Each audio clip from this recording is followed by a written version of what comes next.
33 past back here in California. Minnesota's Democratic leadership is facing mounting pressure to try and explain how a series of alleged fraud schemes cost taxpayers more than $1 billion. Now, there is growing investigations into these cases by the day. Garrett Tenney has the latest from our bureau in the Midwest. Garrett, good morning to you.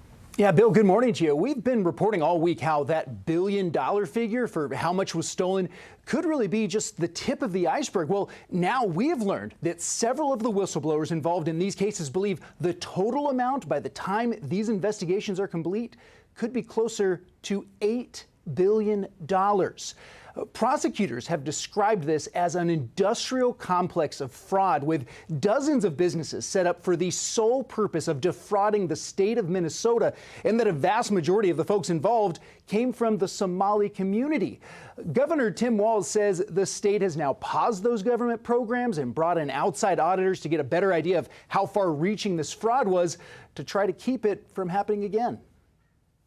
My goal is to make sure that those going forward have much better tools, much more safeguards around programs to be clear that improve people's lives, that help, whether it's children with autism, whether it's childcare, whether it's housing, whether it's food, nutrition, and those things are absolutely paramount.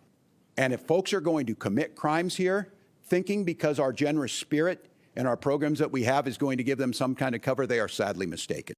Walz maintains that as soon as any of these fraud issues were raised, they were looked into by the state. But whistleblowers allegedly claim that the concerns over fraud in these programs were repeatedly raised to both Walz and other state officials who dismissed them and then even retaliated against the whistleblowers for raising the concerns. State Republican lawmakers say all of these federal investigations that are now happening will finally bring light to an issue that has been ignored for years. Are some very strong allegations against the administration.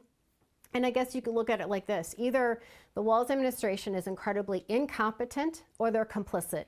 At this point, I don't see how you see it any other way. DHS has dubbed its new ICE operation in the Twin Cities is Operation Metro Surge. And in its first 3 days, the agency says it has made at least 12 arrests, including 5 Somali individuals, several with previous convictions for fraud. Bill? I imagine we'll be hearing more about this very soon. Garrett Tenney, thank you watching that story for us today out of Chicago. Thanks. Okay, so the Small Business Administration is launching its own investigation now into the massive Minnesota fraud scheme, and SBA Administrator Kelly Loeffler is announcing, quote, despite Governor Walz's best efforts to obstruct, SBA continues to work to expose abuse and hold perpetrators accountable, full stop. She is here with me now in studio live. Thank you so much and good morning. Good to see you. Aisha. I know you're digging into this. We remember hearing about stories of fraud with all of this COVID-free money that was given away, especially during the Biden administration when the Democrats were in power. Talk to me about how this is different, because I don't think it's that easy to commit fraud. I mean, someone has to be explaining to these people how you do it. That's right, Aisha. This looks like a complex scheme that was set up to defraud taxpayers, our federal government, of needed funds that would have gone out during COVID for hungry families, for children, for small businesses. And so when I first heard of the $1 billion corruption, my mind immediately went to PPP. And I said from day one when I came in, it's a new day at the SBA. We are going to crack down on the fraud that the Biden administration completely overlooked, swept under the rug for 4 years.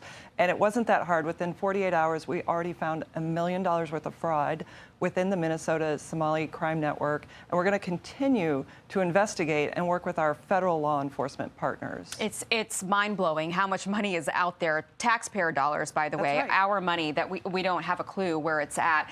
This is Congresswoman Omar of Minnesota, and she was on the other day on another network claiming that the fraud got out of control because this program via the government didn't have the right guardrails. Watch. Can you shed any light on why the fraud got so out of control in Minnesota? I think what happened is that, when you have these kind of new programs that are designed to help people, you're oftentimes relying on third parties to be able to facilitate. And I just think that a lot of the COVID programs that were set up, they were set up so quickly that a lot of the guardrails did not get created. let you take a bite at that. Well, that word salad cannot distract from the fact that this is exactly what the democratic socialist welfare state is. It's massive fraud where officials look the other way, enrich themselves for it, and then hardworking Minnesotans, hardworking Americans pay for it in the form of taxes, and they have their benefits taken away from them on their backs. So this is why we're cracking down. We're drawing a line and saying you will never get government benefits again when you defraud the government. You know, on that note, Kim Strassel wrote a great piece in the Wall Street Journal. This is her column about the lesson in this Minnesota fraud scheme. She writes, we need to move many people off government dependency, not just for moral and societal reasons, but because government has an obligation to taxpayers and to the truly needy to right-size and return to a system that can function. What do you think of that? Well, Kim's exactly right. And I think one of the interesting things about the Democrat shutdown that hurt families and small businesses for the last 43 days was the exposure of how broad the welfare state is. And that's why the working families tax cut is so important. It includes work requirements for receiving welfare, and we have to reform welfare because it's going to be paid for on the backs of hardworking Americans if we don't.